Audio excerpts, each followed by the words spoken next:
The economics of digitization is the field of economics that studies how digitization affects markets and how digital data can be used to study economics.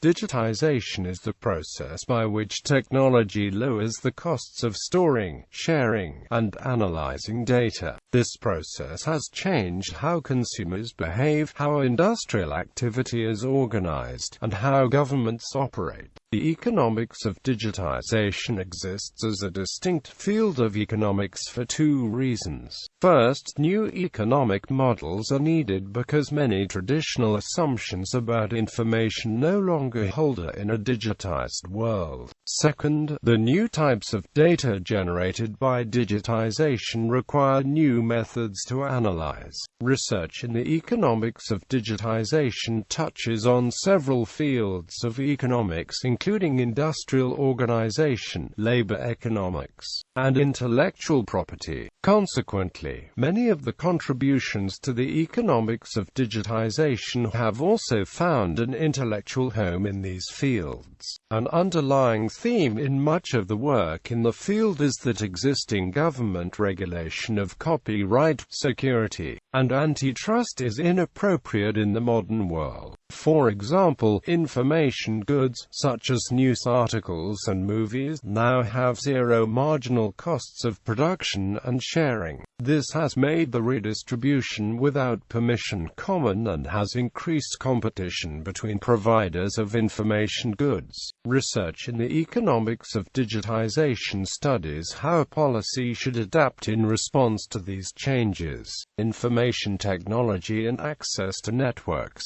Technological standards. The Internet is a multi-layered network which is operated by a variety of participants. The Internet has come to mean a combination of standards, networks, and web applications that have accumulated around networking technology. The emergence of the Internet coincided with the growth of a new type of organizational structure, the Standards Committee. Standards committees are responsible for designing critical standards for the Internet such as TCP, IP, HTML, and CSS. These committees are composed of representatives from firms, academia, and non-profit organizations. The goal is to make decisions that advance technology while retaining interoperability between Internet components. Economists are interested in how these organizational structures make decisions and whether those decisions are optimal.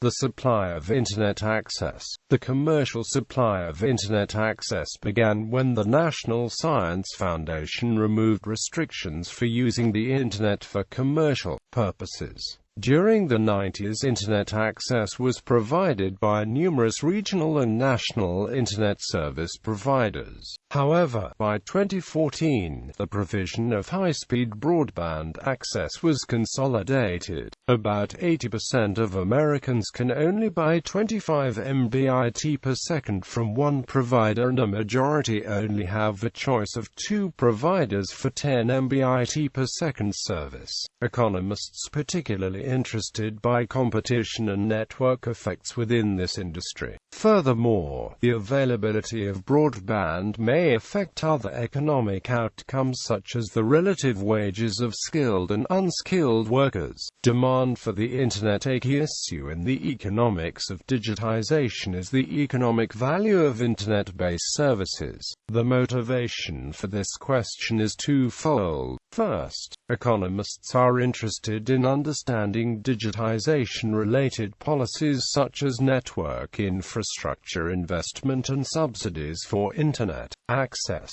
Second, economists want to measure the gains to consumers from the Internet. The revenues of Internet service providers provided one direct measure of the growth in the Internet economy. This is an important topic because many economists believe that traditional measures of economic growth, such as GDP, understate the true benefits of improving technology.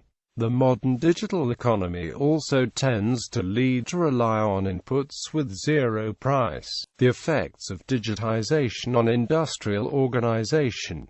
platforms and online marketplaces. Digitization has coincided with the increased prominence of platforms and marketplaces that connect diverse agents in social and economic activity. A platform is defined by Bresnahan and Greenstein as a reconfigurable base of compatible components on which users build applications. Platforms are most readily identified with the technical standards i.e. engineering specifications for hardware and standards for software. The pricing and product strategies that platforms use differ from those of traditional firms because of the presence of network effects. Network effects arise within platforms because participation by one group affects the utility of another group. Many online platforms replicate identical process or algorithms at virtually no cost, allowing them to scale the network effect without encountering diminishing returns. Large-scale network effects make the analysis of competition between platforms more complex than the analysis of competition between traditional firms. Much work in the economics of digitization studies the question of how these firms should operate and how they compete with each other. A particularly important issue is whether markets for online platforms have a tendency towards winner-takes-all competitive outcomes, and should be subject to antitrust actions. Online platforms often drastically reduce transactions costs, especially in markets where the quality of a good trading partner is uncertain. For example, eBay drastically increased the market for used consumer goods by offering a search engine, reputation system, and other services that make trade less risky. Other online marketplaces of this type include Airbnb for accommodations, Prosper for lending, and Odesk for labor. Economists are interested in quantifying the gains from these marketplaces and studying how they should be designed. For example, eBay, Odesk, and other marketplaces have adapted the use of auctions as a selling mechanisms. This has prompted a large literature on the comparative advantages of selling goods via auction versus using a fixed price. User-generated content and open-source production digitization has coincided with the production of software and content by users who are not directly compensated for the work. Furthermore, those goods are typically distributed for free on the Internet. Prominent examples of open-source software include the Apache HTTP server, Mozilla Firefox, and the Linux operating system. Economists are interested in the incentives of users to produce this software and how this software either substitutes or complements existing production processes. Another area of study is estimating the degree to which GDP and other measures of economic activity are mismeasured due to open-source software. For example, Greenstein and Nagel estimate that Apache alone accounts for a mismeasurement between $2 billion and $12 billion.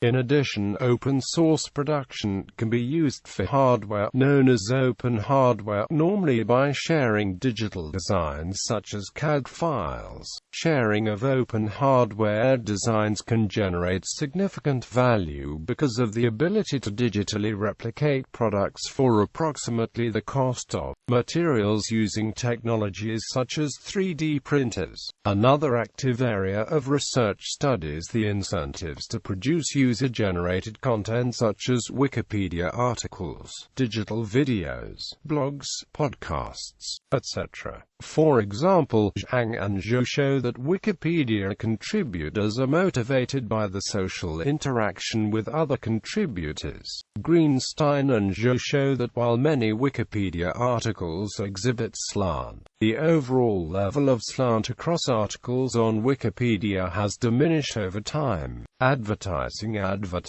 is an important source of revenue for information goods, both online and offline. Given the prevalence of advertising-supported information goods online, it is important to understand how online advertising works. Economists have spent much effort in trying to quantify the returns to online advertising. One especially interesting aspect of online advertising is its ability to target customers using fine demographic and behavioral data. This ability potentially affects the ability of new and small firms to gain exposure to customers and to grow. However, targeted advertising is also controversial because it sometimes uses private data about individuals obtained through third-party sources. Quantifying the costs and benefits of using this type of data is an active research area in the field. The effects of digitization on consumer choice.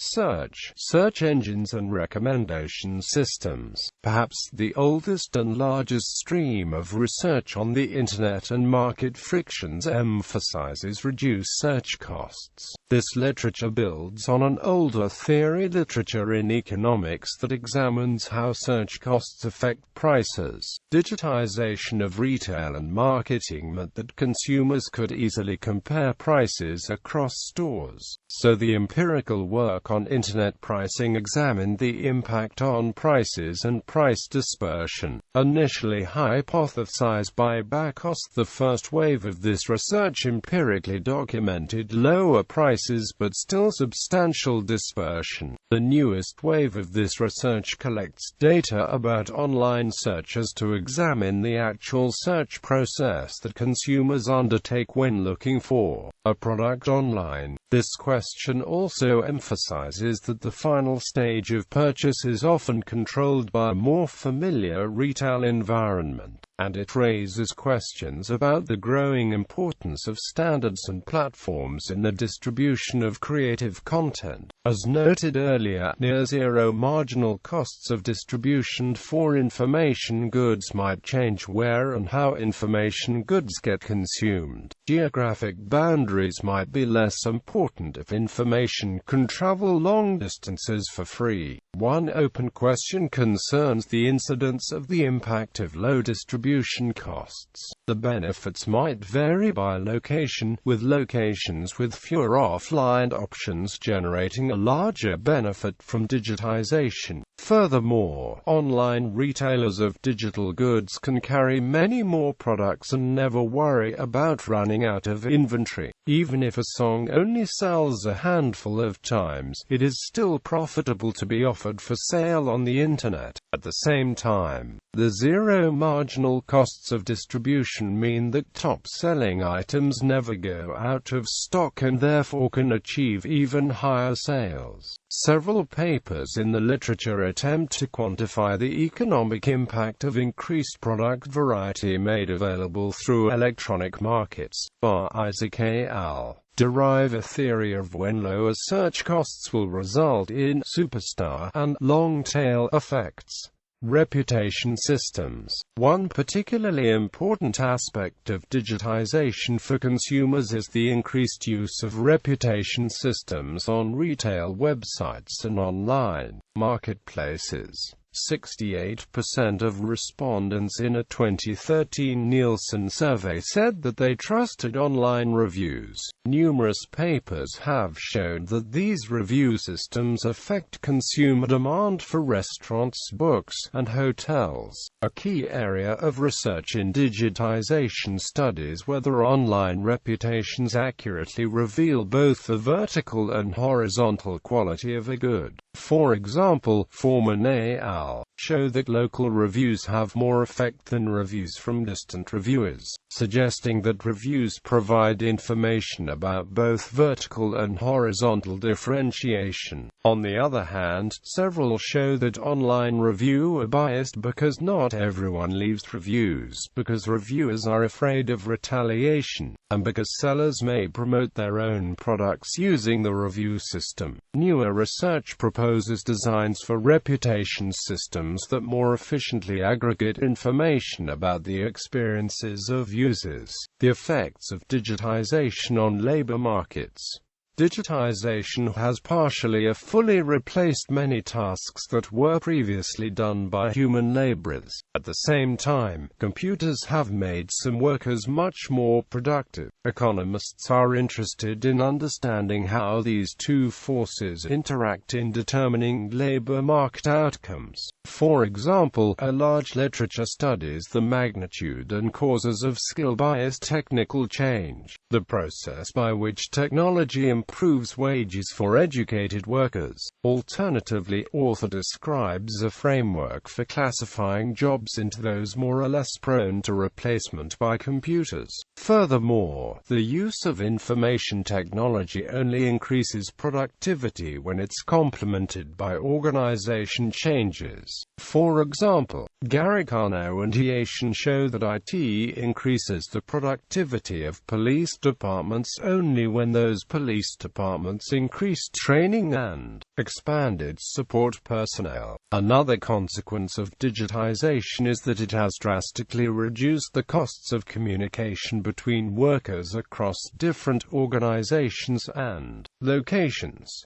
This has led to a change in the geographic and contractual organization of production. Economists are interested in the magnitude of this change and its effect on local labor markets. A recent study found that the potential of manufacturing sector jobs to be offshore did not reduce wages in the U.S. However, survey evidence suggests that 25% of American jobs are potentially offshoreable in the future. Online labor market platforms like Odesk and Amazon Mechanical Turk represent a particularly interesting form of labor production arising out of digitization. Economists who study these platforms are interested in how they compete with and complement more traditional firms. Another active area of research is how to incentivize workers on these platforms to produce more efficiently, while workers engaged in routine, lower-skill tasks such as data entry are particularly susceptible to competition from online labor markets. Creative professions are also exposed, as many online